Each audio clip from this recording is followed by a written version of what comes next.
자, 이 시간에는 여러분 교재 181페이지 영수증 수치명세서 작성입니다. 이 영수증 수치명세서 작성은 FAT 1급 자격시험에서 한 문제 거의 매번 나왔습니다. 네. 어렵지 않은 문제입니다. 아주 쉽고요. 이번에 NCS 평가 문제에도 제가 한 문제 냈습니다. 영수증 수치명세서 작성하라는 거. 그러니까 요거는 어렵지 않은 거니까 여러분이 잘 기억해 주셨다가 그대로 작성해 주시고, 인쇄해서 내세요. 그러면 인쇄를, 영수증 수치명세서를 인쇄할 때는 무조건 위에 인쇄 누르는 거예요. 그래가지고 출력해서 내시면 됩니다. 여러분 자격시험 볼 때는 인쇄하라는 건 없어요. 자격시험은 그냥 입력만 하고 끝납니다. 그걸 저장만 해두면. 그래서 영수증 수치명세서를 작성해서 어떻게 저장하는지 알아보도록 하겠는데, 그러면 과연 영수증 수치명세서란 건 뭐냐? 여러분 영수증이라는 게 뭔지 아시죠? 세금계산서도 아니고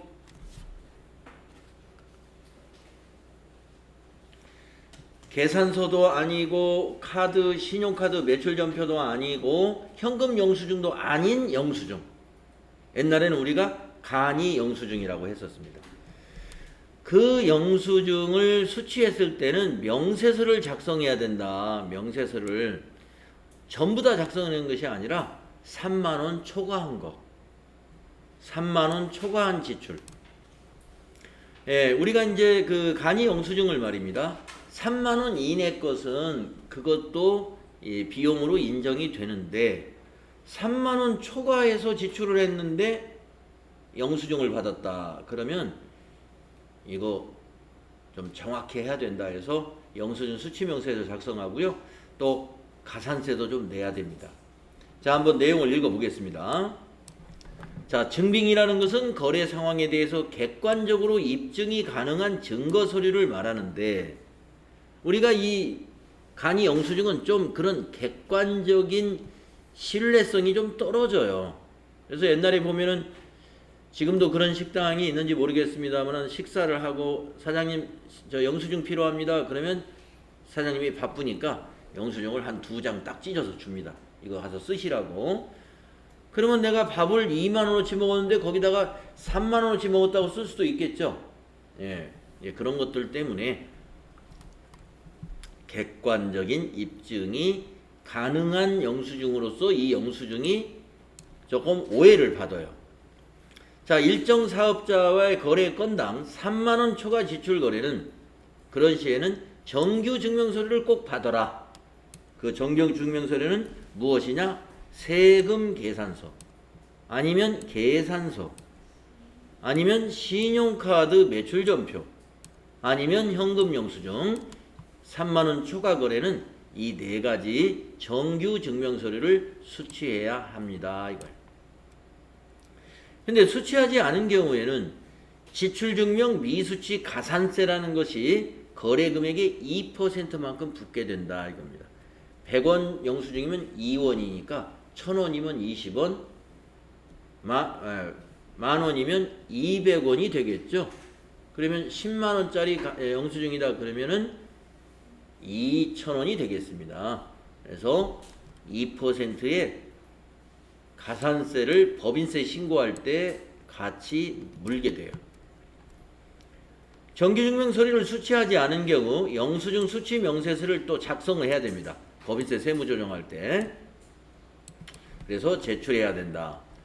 자, 정규증명 서류의 이해, 지출 증빙 수치, 3만원 초과 거래에 대하여 정규증명 서류를 갖추지 못하였을 경우 영수증 수치명세서를 작성하여 제출하며 제출 자료에 대하여 2% 가산세가 부과됩니다.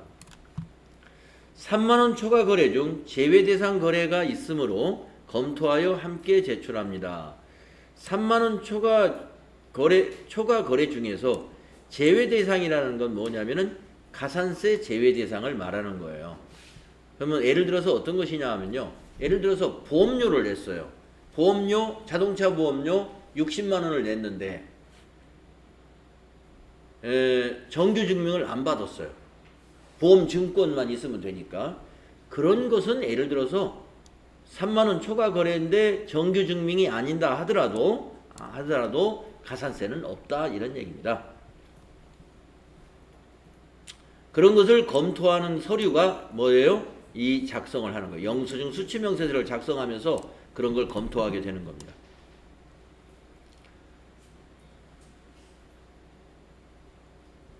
정규증빙 서류의 범위는 여신전문금융법에 따라서 신용카드 매출 전표와 현금 영수증과 세금계산서 계산서 네, 요 4개 너무 자주 나오죠.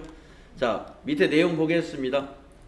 예, 제가 여러분 NCS 평가 문제도 이와 유사하게 냈으니까요. 좀 기억을 해주세요. 영수증 수취명세서 작성거래. 자, 영수증이 이렇게 나와 있네요. 6만원짜리 영수증이 있네요.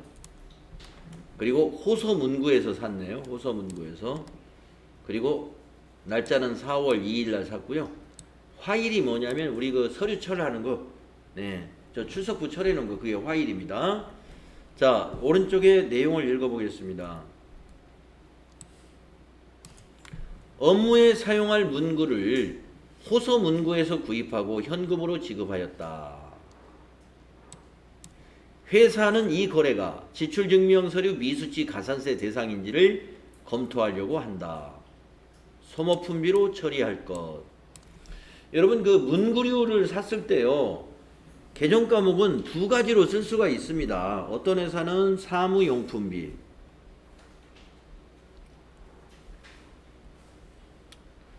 사무용품비라는 개정 과목을 쓰는 회사는 사무용품비로 지출하는 그 비용이 상당히 크면 사무용품비를 만들었어요.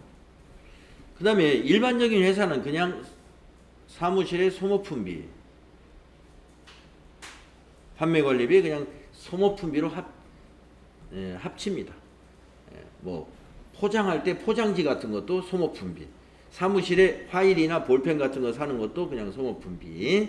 그래서 여기서 우리 회사는 소모품비로 처리한다 이랬어요. 그래서 여러분들도 만약에 문구점에서 뭘 샀다 그러면 소모품비로 일단 비용 처리해 주시는 것을 원칙으로 기억을 해 주시고요. 그렇다고 아무 말이 없었다. 그런데 내가 사무용품비를 검색해 보니까 있어요. 그러면 사무용품비로 처리했다. 그렇다고 틀렸다고 할 수 없습니다. 두 개 다 맞는 거예요. 근데 이 문제는 밑에서 소모품비로 처리할 것 반드시 이걸 써야죠. 소모품비로. 자, 그래서 밑에 분계를 쓰실 때는 차변을 꼭 소모품비로 해주시고 대변은 뭐가 될까요? 예, 현금입니다. 그래서 전표 입력을 하도록 하겠습니다. 전표 입력은 일반 전표에 입력을 합니다. 6만원짜리니까요. 4월 2일자로 입력을 해볼까요?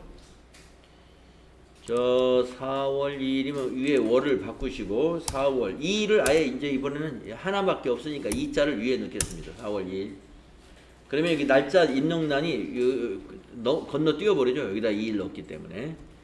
자, 출금으로 하면 되겠네요. 1번 출금하시고 소모 엔터 친 다음에 소모품 B 찾으시면 돼요. 800번대로 찾으셔야 돼요. 800번대. 아시겠죠? 830번입니다. 자, 거래처는 여기다가 호서문구라고 타자를 그냥 해주죠. 코드로 반드시 거래해야 되는 것은 채권, 채무, 예금. 이건 코드로 꼭 넣어야 되고, 지금 이런 경우 비용 같은 경우는 그냥 타이핑만 하면 돼요.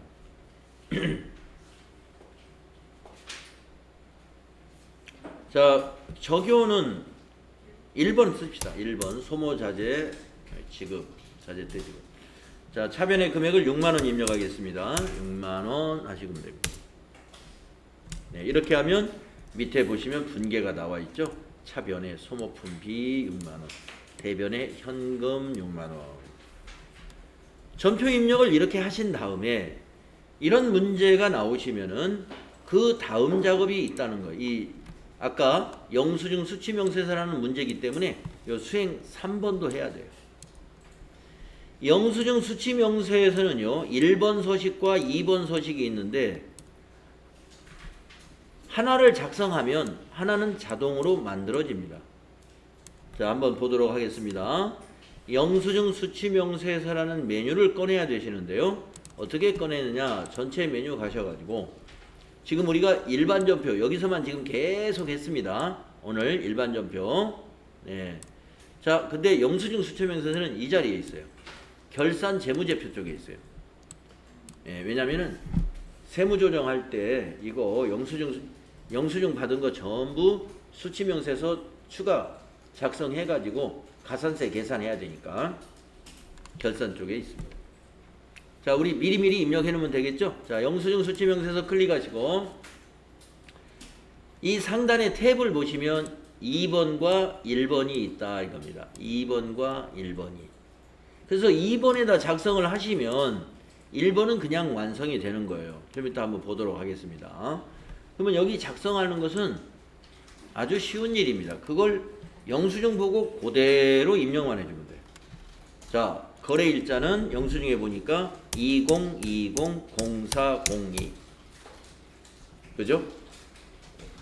상호는 호서문구 엔터 하시고 성명 이사람 엔터 하시고 사업장은 주소를 타자하시면 됩니다. 서울 강서구 강서로 420 사업자 등록번호도 그 영수증에 있습니다. 하이폰 빼고 숫자만 넣으시면 돼요. 30133 16515 엔터 하면 하이폰 자동으로 들어갑니다. 거래 금액은 6만원이니까 60 플러스 그리고 엔터 치게 되면 검토해라 이거예요. 검토해라. 구분이 뭐냐 이거예요. 여기에 해당되는 게 있으면 가산세 제외입니다. 그러면 한번 우리는 지금 호서문구에서 화일을 구입한 건데 해당되는 게 있는지 한번 쭉 오늘 처음이니까 한번 쭉 읽어보죠. 이거 몇이 아니라 면, 네, 지역, 소재 아니죠. 금융보험 아니죠. 비거주자와의 거래 아니죠. 농어민과 거래 아니죠. 국가 등과의 거래 아니죠. 비영리 법인과 거래 그것도 아니죠. 원천징수 대상 사업소득 아니고 사업의 양도 아닙니다. 전기통신 방송 용역 아닙니다. 국외에서의 공급 아닙니다. 공매, 경매, 수용 아닙니다. 부동산 구입 아니죠. 주택 임대 용역 택시 아니고 전산 발매 통합관리 아니고 항공기 항행 용역 아니고 간주 임대료냐 아니죠. 연체이자 지급이냐 아니죠. 송금 명세서 제출분이냐 아니죠. 접대비 필요 경비 부인분이냐 아니죠. 유료도로 통행료냐 아닙니다. 만약에 이 중에서 유료도로 통행료 영수증이었다라고 한다면 35번 해주는 거고 보험료다라고 하면은 금융보험 16번 여기다 입력해 주는 거예요. 근데 여러분이 지금 쭉 보셨지만 문구점에서 문구용품 사는 것은 여기에 해당이 없습니다. 그러므로 이거는 가산세 대상이라는 얘기예요. 그래서 여기서 엔터로 지나가시면 됩니다. 참고로 여러분 FAT 1급 시험에서 영수증 수치명세서 작성하라는 문제에서는 지금까지 요 구분이 다 그냥 지나가야 되는 문제들만 나왔었어요. 지금까지는. 그래서 그거 알아주시고 혹시라도 문제가 나온다면 TAT 2급에서는 이게 나옵니다. 송금 명세서 제출분. 송금 명세서를 제출해주면요, 우리 그 간이 영수증을 받았어도 10만원짜리든 20만원짜리든 실제 증빙으로 인정을 받아요. 그리고 가산세도 안 물어요. 의심을 안 받으니까. 송금 명세서라는 건 뭐냐면 여기 이사랑 씨 개인 계좌로 입금을 한 사실을 입력해 주는 거예요. 뭐 무슨 은행 계좌번호 몇 번 예금주 이사랑 그거를 입력하는 게 송금 명세서라고 하는 게 있어요. 지금 FAT 1급에는 송금 명세서가 출제가 안 되기 때문에 송금 명세서 메뉴가 안 보이는데 TAT 2급 메뉴에 가면 송금 명세서 메뉴가 보입니다. 그래서 FAT 1급에서는 일단 송금 명세서 제출분이라는 건 안 나올 거다. 메뉴 자체가 안 보이니까. 그래서 여러분 자격시험 보실 때는 여기서 그냥 아마 해당 사항 없을 거야 하고 지나가셔도 무방하겠어요. 자, 이제 계정 코드는 뭐냐? 아까 우리가 소모품비로 처리했었죠. 그러면 한번 일반 전표에 가가지고 코드 몇 번인가 볼까요? 830번이네요. 그러면 영수증 수치명세서로 다시 창을 전환해가지고 830 하면 돼요. 그러면 일반 전표 다 찾아 버렸으면 어떻게 하죠? 그냥 여기서 검색하면 돼요. 계정 코드를 더블 클릭해가지고 여기서 소모 엔터 쳐서 소모품비 830 이렇게 검색을 하시면 되는 것이고요. 열려 있으면 전표 입력이 열려 있으면 여기 830 보이니까 가서 보고 여기 와서 830 검색보다 빠를 수도 있죠. 이게 그 다음에 적요는 그 영수증에 있는 품목을 입력하는 식으로 해주면 돼요. 화일 구입이다 이렇게 입력하면 돼요. 우리 일반 전표 입력할 때 적요 넣듯이 말을 만들어서 넣어주시면 됩니다. 화일 구입. 그리고 입력하고 나면 밑에 파란 글씨로 반드시 영수증 수치명세서 2를 확인하세요. 그러니까 꼭 이걸 확인해야 됩니다. 그래서 확인은 어떻게 하느냐? 마우스로 영수증 수치명세서 1이라는 탭을 클릭해주면 확인이 되는 거예요. 어떻게 확인을 하느냐? 아까 여기에 해당되는 거 없었으니까 여기는 이렇게 텅텅 비어 있어야 맞는 것이고 여기에 명세서 제출 대상 한 건에 6만원, 총계 한 건에 6만원 이상을 확인하셔라 하는 겁니다. 만약에 나는 이게 안 넘어왔는데요 할 때는 이거를 눌러서 불러내야 됩니다. 여기 보시면 명세서 2 불러오기 이 단추를 눌러주세요. 여기 와 있어도 불러오기 또 눌러도 상관없어요. 안 나와 계신 분은 분명히 2번에 입력을 했는데 일로 안 넘어왔다. 그러면 불러오기 하시는 거고 영수증 수치 명세서라는 건 영수증 한 줄만 입력하는 것이 아니라 1년에 이런 일이 여러 건 있다 그러면 계속 날짜별로 입력을 해 주시는 거예요. 그러면 나중에 1번에서 다 총 뭐 20건에 얼마 이렇게 계산이 되는 것이죠. 그런 겁니다. 근데 시험에서는 딱 한 건만 문제를 내는 거예요. 한 건만. 그러면 이거 저장을 하라고 그랬는데 저장 단추가 없단 말이에요. 저장 단추 없는 메뉴는 그냥 닫아보면 저장이 됐는가 안 됐는가 알 수 있는데요. 영수증 수치명세서에 요 닫기 단추를 눌러보십시오. 그러면 저장하겠냐고 물어봅니다. 이때 예 해주어야 저장이 되는 거예요. 예 해줘야 저장이 되고요. 저는 여러분에게 인쇄해서 제출해라 그럽니다. 인쇄해서. 그러면 아까 영수증 수치명세서에서 인쇄 눌러가지고 여러분이 제대로 입력했는지 인쇄된 걸 보고 판단할 거예요. 그래서 나중에 영수증 수치명세에서 저장도 해두시고 저장하기 전에 인쇄해놓고 저장하시면 됩니다.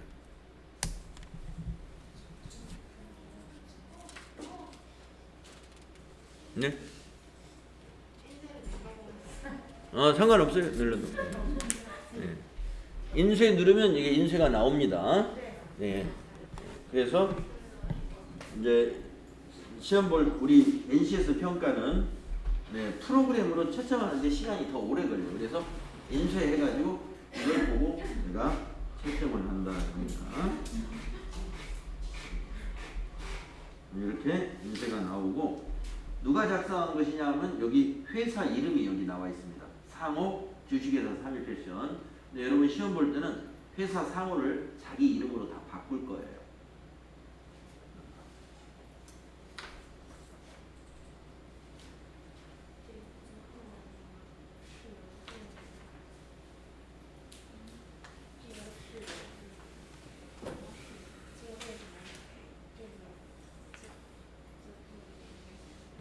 근데 이름을 잘못 넣네? 성명이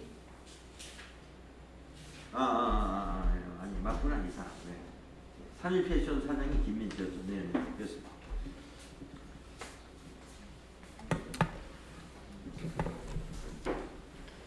자, 영수증 수치 명세서 복잡한 작업이 아니죠. 근데 시험에서 한 문제가 나올 확률이 매우 높은 문제라는 거 여러분 기억하시고요. 자, 수행 결과를 보시게 되면은 우리가 지금까지 했던 것을 그림으로 그대로 보여줍니다. 수행 팁에 보시면 시험에 나온다고 이렇게 돼 있죠. 시험에서는 3만원 초과이고 간이 영수증이 있는 거는 3만원 초과 거래에 대하여 정규 증명 서류 외의 영수증을 제시하고 영수증 수치 명세서를 작성하도록 하는 문제가 출제가 됩니다 하는 얘기입니다. 물론 안 나올 수도 있지만 나올 확률이 이게 출제 범위에 들어 있습니다. 이렇게 해서 우리가 3부 2장 어제 1장을 끝냈고 오늘 또 2장이 끝나고요. 다음은 자금관리로 넘어갑니다. 자금관리에 대해서 우리가 또 시험 볼 거예요. 전표관리에 대한 시험은 오늘 수업한 범위 내에서 나옵니다. 오늘 거기에다가 이제 그 분계하는 것들 나오고요. 분계는 쉬운 걸로 낸다고 그랬죠? 복잡하지 않아요. 자, 그래서 이제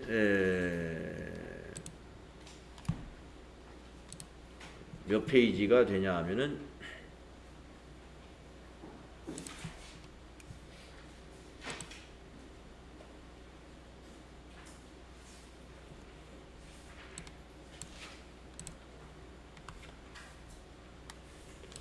오늘 이제 시간이 거의 다 됐습니다만은 다음 시간에는 3부 3장의 내용이 능력 단위가 자금 관리예요. 이 자금 관리는 전표 입력하는 것입니다. 그런데 어떤 전표를 입력할 거냐면은 현금 시제와 관련된 전표, 또 예금과 관련된 전표, 또 신용카드와 관련된 전표, 또 어음과 관련된 전표. 그래서 자금 관리가 우리 전표 관리보다 더 어려워요. 그러니까 전표를 입력하는데 추가적인 사항들 또 좀 생각해야 될 내용들이 여기 많이 있습니다. 카드라든가 이 어음 관련돼 가지고는 좀 생각하셔야 될 것들이 많이 있어요. 그래서 이제 자금 관리는 공부하고 나서 또 자금 관리 시험을 또 보시게 됩니다. 그래서 지금 우리가 이 전표 관리는 원래 예정이 17일 내일로 돼 있죠. 제 생각에는 내일 결석하신 분이 없으면 내일 다 시험 봐도 돼요. 지나서 보는 것보다 지금 금방 공부했으니까 바로 시험 보면 그게 더 편합니다. 그래서 내일 일단 그 시험 지출력은 다 해놓을 텐데요. 혹시 오늘 제가 그 박경수 씨가 아까 가면서 내일 결석한다고 그랬는지 지금 남편분이 지금 병원에 계셔가지고 지금 어떤지 우리 혹시 내일 어떤지 얘기 들으셨나요? 못 들으셨어요? 모르겠네요. 내일 나오실지 결석인지 제가 한번 확인해 보고요. 네.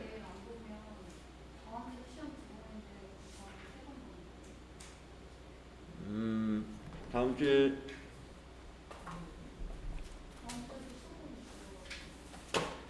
뭐 두 번이어도 상관이 없어요. 왜냐면 이제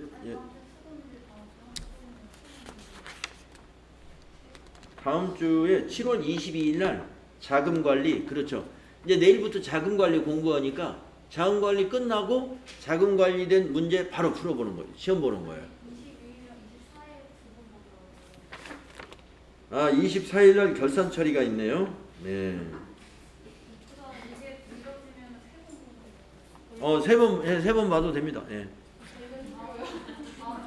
근데 여기 시험이 4시간짜리 이런 시험이 아니라 예를 들어서 전표 관리는 시험이 50분.